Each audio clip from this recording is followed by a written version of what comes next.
मेरे प्यारे दोस्तों, ज्ञान के सागर में आपका स्वागत है। दोस्तों, जब कभी रामायण का जिक्र छिड़ता है, श्री रामचरितमानस का जिक्र छिड़ता है, तो भगवान श्री राम और माता जानकी का ही जिक्र उसमें सबसे पहले आता है। इसके बाद लक्ष्मण जी का जिक्र होता है, उनके बारे में बताया जाता है, क्योंकि भगवान श्री राम, माता जानकी और लक्ष्मण जी, यही 3 लोग वनवास गए थे। लेकिन दोस्तों, क्या आपको भगवान श्री लक्ष्मण की पत्नी माता उर्मिला के बारे में भी ज़्यादा जानकारी है? वस्तुतः माता उर्मिला का त्याग माता सीता से भी कहीं बहुत बड़ा था। उन्होंने जो त्याग किया, उसकी उपमा शायद इतिहास में कहीं और से नहीं मिल सकती। आप समझिए कि जब भगवान श्री राम को 14 वर्ष का वनवास हुआ, तो माता सीता ने भी कहा कि हम वनवास आपके साथ जाएंगे। भगवान राम ने इस चीज को स्वीकार किया। लेकिन बचपन से ही बड़े भाई की सेवा में रहने वाले लक्ष्मण जी, वो कैसे राम से दूर हो जाते? माता सुमित्रा से तो उन्होंने आज्ञा ले ही ली थी कि मैं भी अपने बड़े भैया के साथ वन जाऊंगा। लेकिन जब पत्नी उर्मिला के कच्छ की ओर वो बढ़े, क्योंकि उनकी पत्नी उर्मिला भी माता सीता के साथ ब्याह कर आई थी, तो जब वो बढ़े तो वो सोच रहे थे कि माँ ने तो आज्ञा दे दी, परंतु उर्मिला को कैसे समझाऊंगा, क्या कहूंगा? और यदि बिना बताए जाऊंगा तो मेरी पत्नी रो रो के जान दे देगी, और यदि बताया तो साथ जाने की जिद करने लगेगी, और वो ये कहेगी कि यदि सीता जी अपने पति के साथ जा सकती हैं तो मैं क्यों नहीं जा सकती। यही सोच विचार करके लक्ष्मण जी जैसे ही अपने कक्ष में पहुंचे, तो देखा कि उर्मिला जी आरती का थाल लेके खड़ी थी और बोली, प्रभु आप मेरी चिंता छोड़िए और अपने बड़े भाई श्री राम की सेवा में वन को जाओ, मैं आपको नहीं रोकूंगी। मेरे कारण आपकी सेवा में कोई बाधा ना आए, इसलिए साथ जाने की जिद भी नहीं करूंगी। अब सोचिए कितना बड़ा चरित्र था माता उर्मिला का, कितनी बड़ी सोच थी उनकी। ये बातें सुन के लक्ष्मण जी को कुछ बोलने में संकोच हो रहा था, परंतु उनके कुछ कहने से पहले ही उर्मिला जी ने उनके चरणों का स्पर्श किया, तो लक्ष्मण जी समझ गए कि उर्मिला जी को उनके इस विचार से कोई और डिगा नहीं सकता। लक्ष्मण जी बाहर निकले, भगवान राम के पार्श्व में उनके बाजू में जाके खड़े हो गए और कहा कि भैया मैं भी आपके साथ चलने के लिए तैयार हूं। अब सोचिए, उर्मिला जी ने जो किया वही पत्नी का धर्म है। पति संकोच में पड़े तो इससे पहले ही पत्नी उसके मन की बात जानकर उसे संकोच से बाहर कर दे। पत्नी का इतना त्याग और प्रेम देखकर लक्ष्मण जी भी रो पड़े। उर्मिला जी ने एक दीपक जलाया और विनती की कि मेरी इस आस को हे प्रभु कभी बुझने नहीं देना। लक्ष्मण जी तो चले गए, परंतु 14 वर्ष तक माता उर्मिला ने एक तपस्विनी की भांति कठोर तप किया। वन में भैया भाभी की सेवा में लक्ष्मण जी कभी नहीं सोए। यह बात जानते हैं कि लक्ष्मण जी कभी भी 14 साल तक नहीं सोए, परंतु उर्मिला जी ने भी अपने महिलाओं के द्वार कभी बंद नहीं किए और सारी रात जाग जाग कर उस दीपक की लौ को कभी बुझने नहीं दिया। उसको हमेशा निहारती रहती थी और प्रभु से प्रार्थना करती थी कि हे प्रभु मेरे पति की रक्षा करना।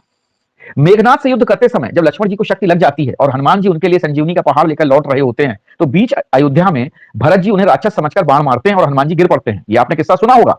और जब हनुमान जी सारा वृतांत सुनाते हैं कि सीता जी को रावण ले गया और लक्ष्मण जी मूर्छित हैं, यह सुनते ही कौशल्या जी कहती हैं कि राम को कहना कि लक्ष्मण के बिना अयोध्या में पैर भी मत रखना, राम वन में ही रहें। सोचो कौशल्या जी को कितना भगवान पे विश्वास था, उनको पता था कि उनका बेटा कभी भी लक्ष्मण को यूं अकेले नहीं छोड़ेगा।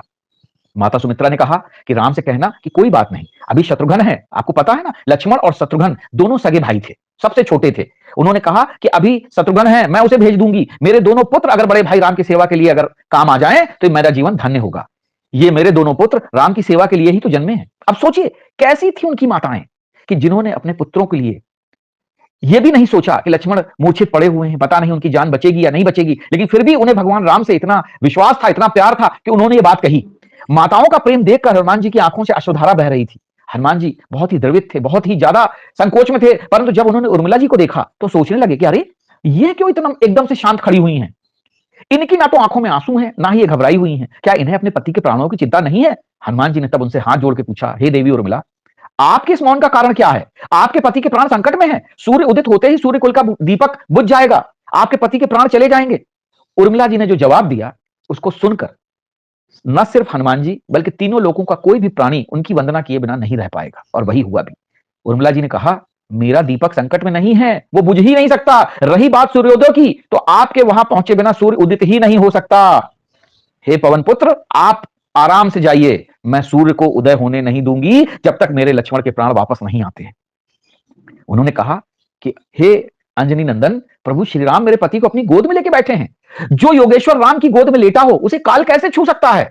यह तो वो दोनों लीला कर रहे हैं। मेरे पति जब से बन गए हैं तब से सोए नहीं है, उन्होंने न सोने का प्रण लिया था, इसलिए वो थोड़ी देर विश्राम कर रहे हैं, और जब भगवान की गोद मिल गई है तो विश्राम थोड़ा सा ज्यादा ही हो गया है, वे जरूर उड़ जाएंगे। आप जाइए, निसंकोच जाइए और संजीवनी बूटी से मेरे पति को निद्रा से जगाइए।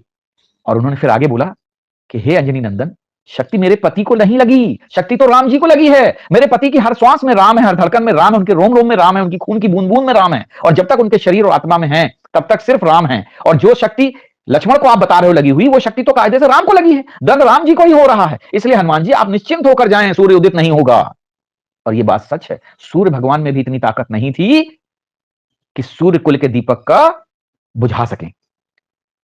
वो लक्ष्मण जी के जागने से पहले उदित नहीं हो सकते थे। एक पतिव्रता तपस्विनी का तप उनके सामने खड़ा था, और मेघनाथ को भी लक्ष्मण जी ने नहीं, अयोध्या में बैठी एक तपस्विनी उर्मिला के द्वारा बचाया गया था। मेघनाथ का वध जो लोग कहते हैं कि लक्ष्मण ने किया, नहीं, वो भी वध तपस्विनी उर्मिला ने किया था। राम राज्य की नींव जनक की बेटियां ही थी, कभी सीता तो कभी उर्मिला। आपको पता है ना, जब स्वयंवर हुआ था तो ये चारों बहनें सीता जी के सगी बहनें थी, जिन्होंने की उर्मिला जिसमें की भगवान राम लक्ष्मण भरत शत्रुघ्न से शादी की थी। तो कभी सीता तो कभी उर्मिला। भगवान राम ने तो केवल राम राज्य का कलश स्थापित किया था, परंतु राम राज्य इन सबके प्रेम, त्याग, समर्पण और बलिदान से ही आया। तो इसलिए नारी शक्ति को प्रणाम है, माता उर्मिला को प्रणाम है, माता सीता को प्रणाम है, जिनके कारण रघुकुल का इतना नाम हुआ। और तभी भी आज कहा जाता है कि रघुकुल रघुकुल रीत सदा चलाई, प्राण जाए पर वचन न जाई। जय हिंद, जय भारत।